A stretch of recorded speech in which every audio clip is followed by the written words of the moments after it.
जगन्नाथपुरीची अद्भुत कथा भाग 9 बहुदा यात्रेचे रहस्य मौसीमा मंदिर आणि पोडापीठाचे रहस्य. मागील भागात आपण पाहिले, हेरा पंचमीच्या दिवशी महालक्ष्मी माता गुंडीचा मंदिरात भगवान जगन्नाथांना भेटण्यासाठी आल्या. 7 दिवसांचा मुक्काम आता संपला आहे आणि भगवान पुन्हा आपल्या श्रीमंदिराकडे परतण्याची वेळ आली आहे. पण परतीच्या प्रवासालाच बहुदा यात्रा का म्हणतात? बहुदा पहांडी म्हणजे काय? दक्षिण मोडा का केला जातो? भगवान एका छोट्याशा मौसीमा मंदिरात का थांबतात आणि भगवानांना पोडापीठाच का अर्पण केला जातो? चला या सर्व रहस्यांचा उलगडा करूया. गुंडीचा मंदिरात 7 दिवसांचा मुक्काम पूर्ण झाल्यानंतर सर्वप्रथम 3ही रथ परतीच्या प्रवासासाठी तयार केले जातात. यावेळी रथ दक्षिण दिशेकडे वळवले जातात. या विधीला दक्षिण मोडा असे म्हणतात. याचा अर्थ भगवान आता आपल्या मूळ निवासस्थानाकडे म्हणजेच श्रीमंदिराकडे परत जाण्यासाठी सज्ज झाले आहेत. आषाढ शुक्ल दशमीच्या दिवशी पहाटे पुन्हा एकदा भक्तांच्या जयघोषात मंदिरातील सेवायत भगवान बलभद्र, देवी सुभद्रा आणि भगवान जगन्नाथ यांना पारंपरिक डोलत चालणाऱ्या पद्धतीने रथांवर आणतात.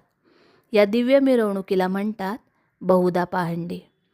शंखनाद, घंटानाद, मृदुंग, झांज आणि जय जगन्नाथाच्या घोषणांनी संपूर्ण पुरी नगरी दुमदुमून जाते.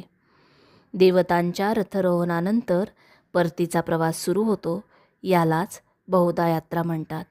बहुदा या ओडिशा शब्दाचा अर्थच आहे पुन्हा परत येणे. परतीच्या यात्रेतही लाखो भक्त रथांच्या दोऱ्या ओढण्याचे पुण्य मिळवण्यासाठी उत्साहाने सहभागी होतात. परंपरेनुसार सर्वप्रथम भगवान बलभद्रांचा तालध्वज रथ, त्यानंतर देवी सुभद्रेचा दर्पदलन रथ आणि शेवटी भगवान जगन्नाथांचा नंदीघोष रथ अशा क्रमाने श्रीमंदिराच्या दिशेने प्रस्थान करतात. परंतु ही यात्रा थेट श्रीमंदिरात जात नाही. श्रीमंदिराच्या मार्गावर भगवान एका छोट्याशा मंदिरात थांबतात. हे मंदिर म्हणजे मौसीमा मंदिर, ज्याला मा अर्धशोषिनी मंदिर असेही म्हणतात. लोकपरंपरेनुसार मौसीमा म्हणजे भगवानांची मावशी. रथयात्रेला निघताना त्यांनी भगवानांना प्रेमाने सांगितले होते, परत येताना माझ्याकडे नक्की थांबा, आणि भगवानांनीही त्या प्रेमळ निमंत्रणाचा मान राखला. मौसीमा भगवानांचे प्रेमाने स्वागत करतात आणि त्यांना त्यांच्या अत्यंत आवडीचा प्रसाद अर्पण करतात, पोडापिठा. पोडापिठा हा ओडिशाचा अतिशय प्रसिद्ध पारंपरिक पदार्थ आहे. तांदूळ, गूळ, खोबरे, डाळ आणि इतर पारंपरिक घटकांपासून तयार केलेले हे स्वादिष्ट पक्वान्न मंद आचेवर भाजले जाते. लोकविश्वासानुसार दीर्घ रथयात्रेमुळे भगवान थकलेले असतात, म्हणून मौसीमा त्यांना प्रेमाने घरगुती पोडापिठा खाऊ घालतात. हा प्रसाद केवळ अन्न नाही, तर मायेचा, प्रेमाचा आणि नात्याच्या जिव्हाळ्याचा सुंदर संदेश आहे. मौसीमाचा आशीर्वाद आणि प्रेम स्वीकारल्यानंतर 3ही देवता पुन्हा आपल्या रथांवर विराजमान होतात. रथ पुन्हा श्रीमंदिराच्या दिशेने मार्गस्थ होतात.